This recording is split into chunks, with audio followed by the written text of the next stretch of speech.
GamingBolt presents 15 things you need to know before you buy Need for Speed Payback. Need for Speed is coming back after a 2-year hiatus.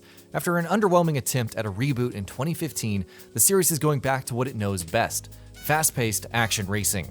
It's fair to say, however, that there hasn't been really a truly good Need for Speed game in years.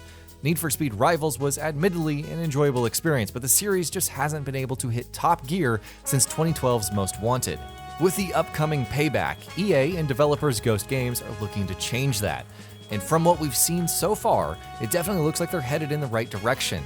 In this feature, we're going to take a look at 15 things that have us quite excited about Need for Speed Payback. Without further ado, let's get right into it. Open World.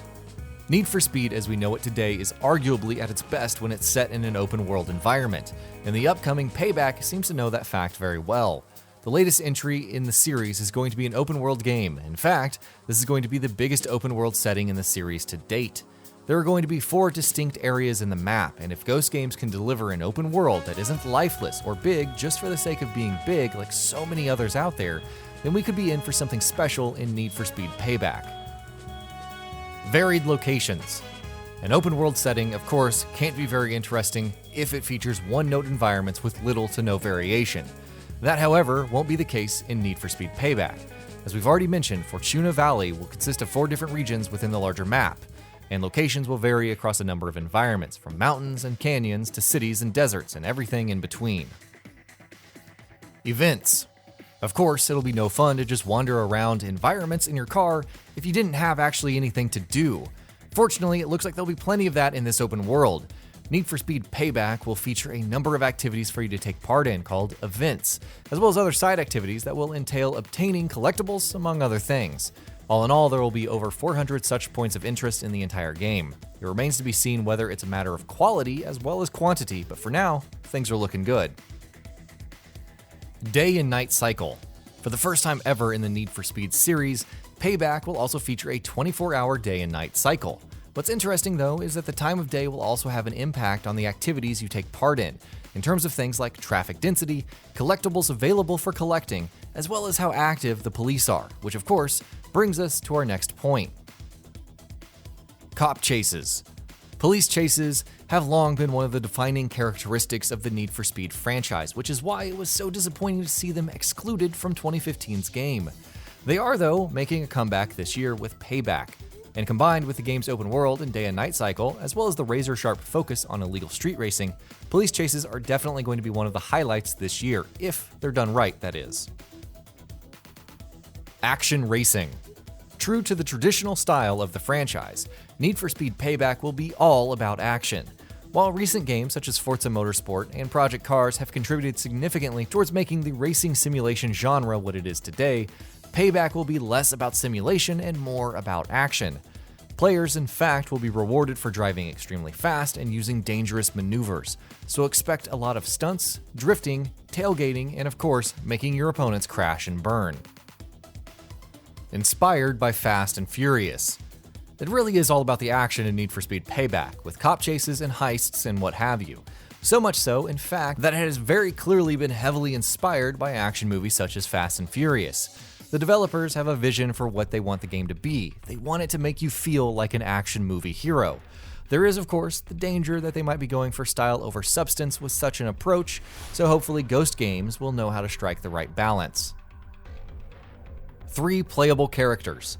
When you're driving around the open world, running from cops and taking part in a variety of events, you won't just be doing it as a single character. Need for Speed Payback will let you play as 3 different people: Tyler Morgan, Mac, and Jesse. What's more, each of these 3 will have their own unique areas of specializations and different driving styles, being the racer, the showman, and the wheelman, respectively. Narrative setup. The stories of these 3 characters will obviously intertwine.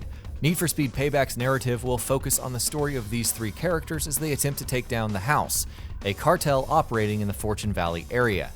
A story is probably among the last things a racing game needs, so it's interesting to see Payback going with such a narrative-focused approach. Hopefully the writers over at Ghost Games will have done a good enough job for this to be more than just a mere novelty. Car customization. Car customization is of course a major aspect of any game based around driving, and so it will be in Need for Speed Payback as well. Players will be able to customize any and every aspect of the rides, from hoods and the paint job to the wheels, the lights, and even things as minor as the wing mirrors or the license plates. So far, it seems like the customization tools will be quite vast with a variety of options. Whether or not that will actually be the case in the game itself is something that remains to be seen. Car classes. The customization mechanics of Need for Speed Payback also speak to another major mechanic: car classes. Based on these classes, all vehicles will have areas of specialization, thanks to which they will be more adept to take on certain types of races than other cars of different classes. Building up your own garage with different kinds of cars should, as a result, be interesting if this mechanic has any actual depth to it. Hopefully, it will. This risk-reward mechanic promised to be a unique and interesting new mechanic in Need for Speed Payback. Players will be able to place risk on extra objectives that can be taken on during races and events, placed in the form of upfront cash lump sums. At the end of the race, while losing these side risks can prove to be costly, winning them instead will mean big cash rewards, which you will then be able to use for upgrades and customizations.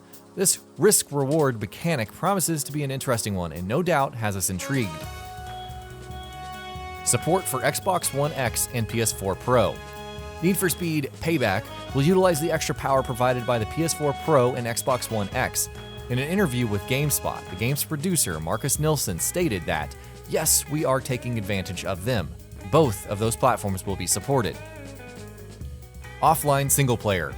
One of the biggest issues with 2015's Need for Speed was probably the fact that it required players to be always online, and it seems like developers Ghost Games have taken all of that criticism into account.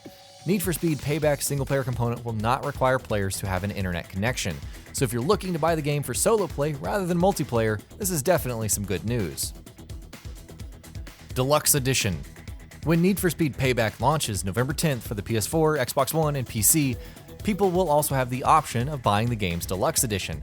The Deluxe Edition will, as you can imagine, include plenty of extra content, such as discounts on in-game purchases, exclusive customization options, access to upcoming story DLC missions, early access to the game, and a lot more. This entire package will cost $80.